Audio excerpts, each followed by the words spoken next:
When I first began teaching folks how to cook differently, as in plant-based meals, with intention, it seemed to change everything.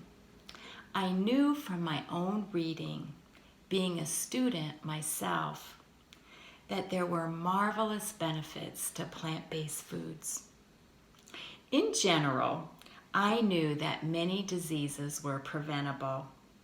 I had a vision that if more people knew how to cook differently and with joy in the kitchen, we could prevent heart disease, help people lower their blood pressure and cholesterol, prevent them from certain types of cancer, prevent diabetes, obesity, even improve brain health.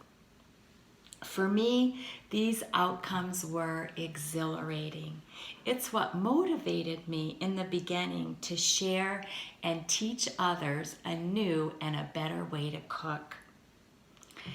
And during the process of finding the courage to stand outside a movie theater and invite people into my kitchen for free cooking lessons, I developed a sense of appreciation for life itself and for my students that grew and became deeper within me. Our bodies are an extraordinary gift, and when we begin to take care of them every day, we observe the way our bodies respond to food and good care, and that's why I teach.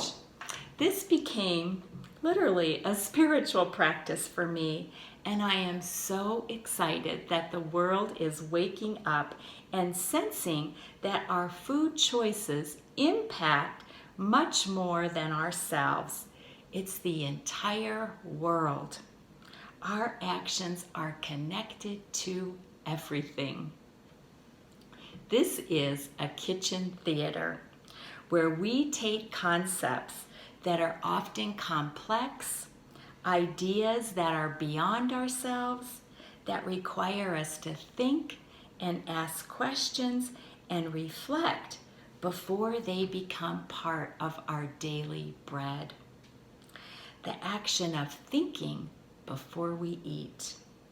I have always felt that the world needed a cooking school such as ours, where we began to make one recipe at a time. It's a beautiful way to heal our bodies and a beautiful way to heal our world. And in order to do great things, we can't do it by ourselves. We must do it together. Something this good needs strength from all of us. So become a part of our teaching and our cooking school and help us if you can.